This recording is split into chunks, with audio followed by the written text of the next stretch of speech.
Hey Smelleanor, take a seat because I'm going to tell you a tale of woe. Yeah, so are you sitting comfortably? Good, then I'll begin.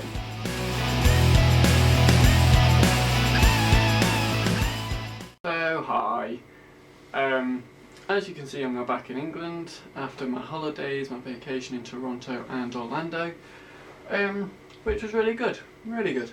I'm sorry I haven't got the whole, vlog thing finished yet. It's going to take me ages to edit, and I'm also kind of in my sort of run up to the exams at uni, so that may have to go on a back burner for a bit. I'm sorry, but I will get to it, don't worry. The main, thing in my life at the moment is the lack of a good phone and iPod, because I may have managed to destroy / lose them during my holiday. So as you can see, I'm stuck with this little thing for the moment. It's a Motorola thing, bit of a rubbish camera, it's barely touchscreen, it's really slow responsively, and it just isn't great on the whole.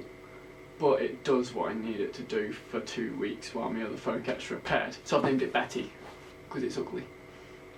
Sorry if anyone's called Betty. I'm sure you're not ugly, but my phone is. So I'm sure you're dying to know what actually happened, and we'll do it chronologically. So, phone first. This happened on the first Saturday I'd been away. So, we'd left home Thursday, we'd left England Friday, and on Saturday I managed to smash my phone. Oh dear, it's not a good start, is it, to holiday? 3 days in and I'm already breaking stuff. Saturday had been absolutely great. We'd booked a coach tour from Toronto to Niagara Falls, around Niagara Falls, a wine tasting on the way there, a lunch overlooking the falls, going underneath the falls while we were there, and all that type of thing, and it was absolutely fantastic. So there I was, vlogging away and taking pictures on my camera, on my phone.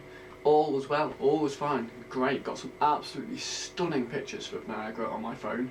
They were brilliant. Like, I know I'm no photographer or anything, but if you take a bad picture of Niagara Falls, you have to be a really bad photographer, because you just point a camera and click and it's a good picture. I mean, it's Niagara Falls, it looks amazing.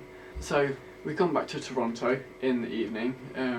It's not quite dark yet, so we're thinking, oh, we've got a bit of time, we'll go for a bit of a wander around the city, see what we can get used to. We'd already done the CN Tower, so we didn't really need to do that again. But we walked down some of the streets into the entertainment district as the sun was setting, looked up at the CN Tower, got a few more pictures of the CN Tower in the sunset, which was awesome. And then we stopped off, had a Subway, had a bite to eat, and then headed off back to the hotel that we were staying in.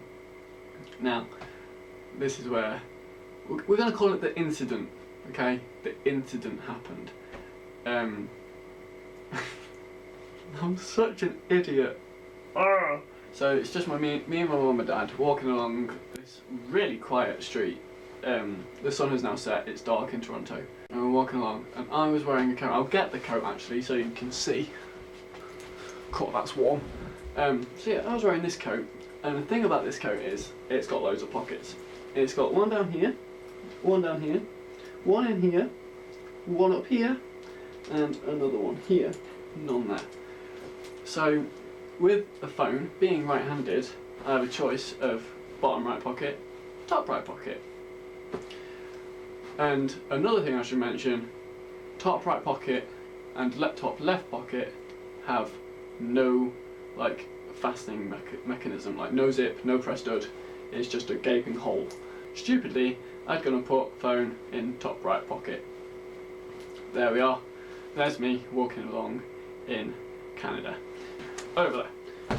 I was walking along with my phone in that pocket, chatting to my parents, and we're just discussing how amazing it is that we're actually in Canada. I've wanted to go to Canada for about 5 years plus by this point.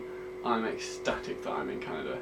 Because of the fact that I'm ecstatic that I'm now in Canada, I get peak excitement and go mental and jump like, oh my word, I can't believe we're in Canada.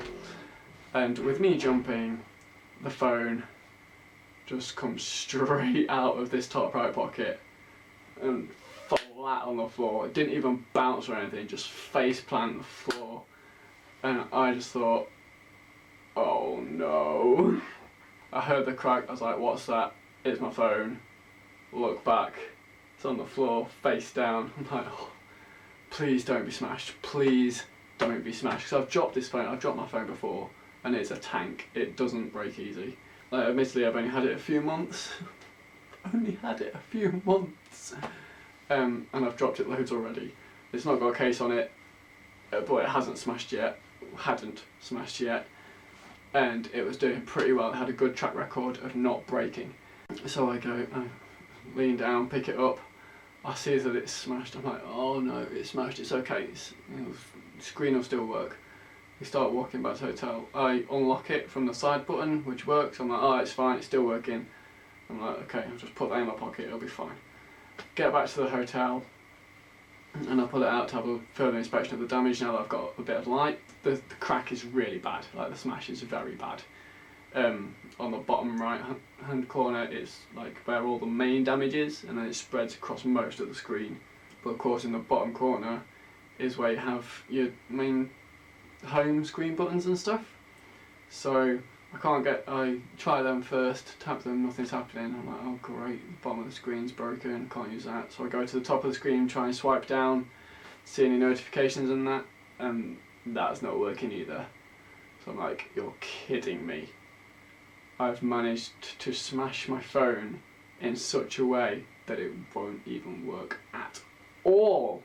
Like, usually when people smash phones, like cracked phones, it still works a bit. Like, yes, you've got a crack on screen, but you can still use it. It's fine, you can live with it till it's time for an upgrade. But nah, not me.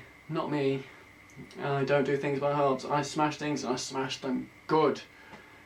My phone was out for the count. But the problem with them was, I still keep getting notifications through on it, so I keep getting buzzes and pings and stuff, and I'm like, oh no, this is just rubbing it in. The annoying thing was, I couldn't even turn my phone off, because to turn my phone off, apparently you can, do a combination of power button and sound control buttons to turn it off, but I didn't know that at the time, so I thought, I can't even turn this off, because when I press the power button, you have to tap on screen to power off, and I can't do that. So I thought I just couldn't power off. So I was with an unturn-offable phone for another day and a half, pinging, vibrating, taunting at me, but I couldn't use it. So shout to Sony for making a phone that can last 2.5 days without being charged. So, but it's okay, because I thought it's alright. I've got my iPod. I'll just log onto the Wi-Fi with that and, catch up with people using that, because I can't text or call out here anyway.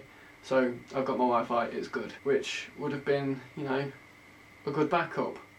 And it was a good backup for a week, all the way till Thursday. On Thursday, we go to Daytona Beach, which was, admittedly, an awesome day. One of my friends in America taught me how to, I think boogie board was the term they used. It's basically like surfing, but you just lie on the board instead. And the board's a lot shorter and stumpier. My iPod was with my jeans and top and stuff while I was in the sea, that was all fine. Had a whole day on the beach, nothing went wrong. Come back to the car at the end of having a swim in the sea and stuff, dry myself off, take an absolute fire selfie for Snapchat. Then people start getting in the car, so I'm like, okay, I'll quickly dry myself off and then be good to get in the car. So I put my iPod on top of the car. You can see where this is going, can't you? To finish drying myself off super quick. Everyone was in the car and they're like, David, hurry up, get in the car. So I'm like, oh, okay, fine. I just wrap the towel around me, put a towel on the seat in the car, sit down in the car, close the door, off we go. With my iPod still on the roof. I didn't even send the Snapchat, so yeah, I didn't even notice for a while. We were driving along. I didn't even hear it fall off or anything like that. Then we go to Chick-fil-A and I get this absolutely awesome milkshake.